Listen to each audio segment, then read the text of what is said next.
church was alive with the soft murmur of conversation, the occasional laugh echoing through the grand hall as sunlight poured through the stained glass windows. Dressed in a sharp grey suit, Marcus adjusted his tie in the mirror of the small room off to the side of the chapel. His stomach was tight with nerves, but it wasn't just the wedding jitters. This day was about a fresh start, a chance to rebuild the life he thought had slipped away after his divorce. And Isabel, his fiancée, was part of that hope. She had walked into his life 2 years ago, radiating charm and grace, lighting up the dull grey days he'd been drowning in. She had been a saviour, a partner, or so he thought. Outside, the church filled with the sound of gospel singers warming up and ushers directing guests to their seats. But in the distance, from just outside the double doors, came a commotion that wasn't part of the day's carefully orchestrated plans. A car screeched to a halt, followed by the sound of hurried footsteps clattering up the stone stairs. The doors burst open, and there she was. Layla, his daughter. Layla had tried calling. She tried texting. She'd even shown up at the house earlier that morning, but Marcus was already at the church, too busy preparing for his big day to answer her frantic attempts to reach him. So with the evidence she'd found clutched tightly in her hands, she'd raced straight to the wedding, the desperation driving her every step.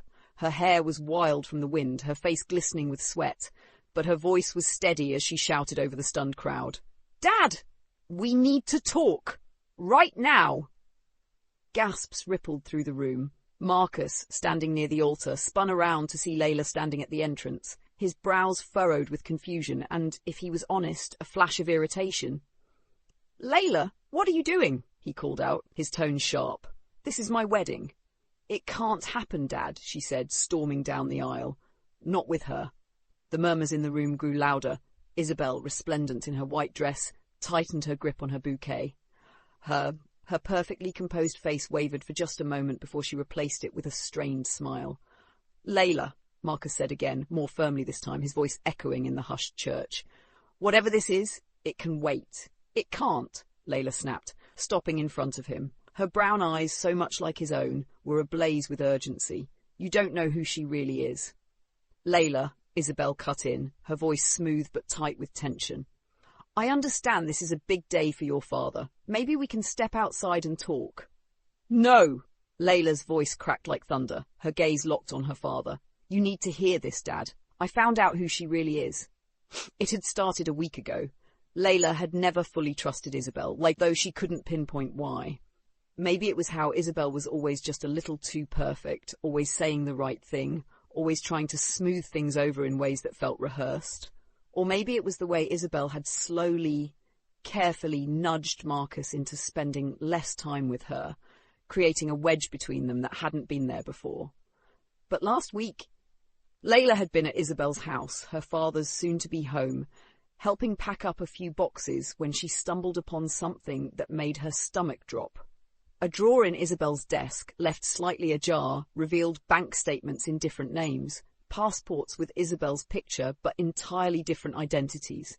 At first, Layla thought it had to be a mistake, but as she dug deeper, she found emails detailing a plot to take over Marcus's finances, draining his savings and leaving him bankrupt within months of their marriage.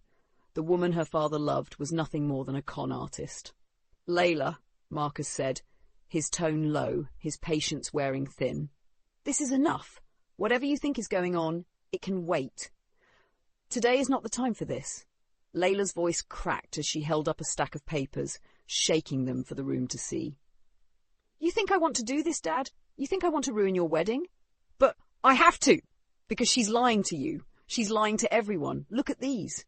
Marcus hesitated, his jaw tightening. Slowly he took the papers from Layla's hands. The room was deathly silent now, every eye on him as he flipped through the evidence. Bank statements, passport photos, detailed emails that left no room for doubt. The colour drained from his face. "Isabel," he said, turning to her, his voice trembling. What is this?" Isabel's mask of calm shattered in an instant. Her eyes darted to the exits, her grip on the bouquet tightening as though it might anchor her in place.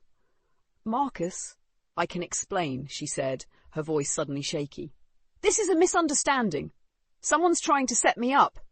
It's not a misunderstanding, Layla yelled, stepping closer to her father. She's been planning this for months. She was going to destroy you. Marcus shook his head, disbelief written all over his face. Is this true, Isabel? Is any of this true? For the first time, Isabel didn't have an answer. She took a step back, her heel catching on the edge of her dress, and then, as if she'd made up her mind, she bolted. Hey! Marcus shouted, dropping the papers. Layla grabbed his arm. Call the police, Dad! Now! The police arrived minutes later, blocking off the exits to the church. Guests had been ushered out, murmuring amongst themselves as Isabel was taken into custody. The once beautiful bride now sat in the back of a squad car, her carefully crafted facade in ruins. Marcus stood outside the church, the papers still clutched in his hand, his expression blank. Layla stood beside him, uncertain, waiting for him to speak. Finally, he turned to her. His voice was thick with emotion as he said, I should have listened to you. I should have seen it. I'm sorry, Layla. Tears welled in her eyes. You didn't know, Dad. She fooled everyone. He pulled her into a hug, holding her tightly. But not you. You saved me, Layla. I'll never forget that.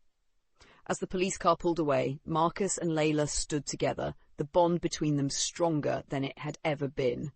The day that was supposed to mark a new chapter in Marcus's life had turned into a nightmare, but it also reminded him of what truly mattered, his daughter, the one person who had always been by his side, and who always would be.